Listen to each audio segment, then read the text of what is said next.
இன்ஷா அல்லாஹ் எங்களுடைய வாழ்க்கையில் இந்த சூரத்துல் கஹ்ஃபை நாங்கள் ஓதும் தொடராக ஓதும். எப்படி நாளாந்தம் சாப்பிட்றோமோ, நாளாந்தம் குளிக்கிறோமோ, நாளாந்தம் எவ்வாறு எங்களுடைய கடமைகளை தொழிலுக்கு போகிறோமோ, அதை விட முக்கியம் வெள்ளிக்கிழமை வந்தா இன்ஷா அல்லாஹ் சூரத்துல் கஹ்ஃப் ஓதாட்டி எங்களுக்கு அந்த நாள் போகக்கூடாது.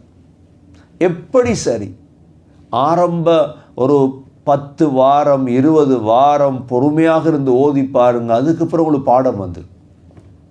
இந்த சூறா என்ன செஞ்சிடும், பாடம் வந்துடும். உங்களை பார்த்து உங்களோட பிள்ளைகள் பழகும், மனைவி பழகுவாங்க, குடும்பம் பழகும். வீடுகளில் சூரத்துல் கஹ்ஃப் ஓதுற சத்தம் கேட்கும். வெள்ளிக்கிழமையான சூரா கஹ்ஃப்.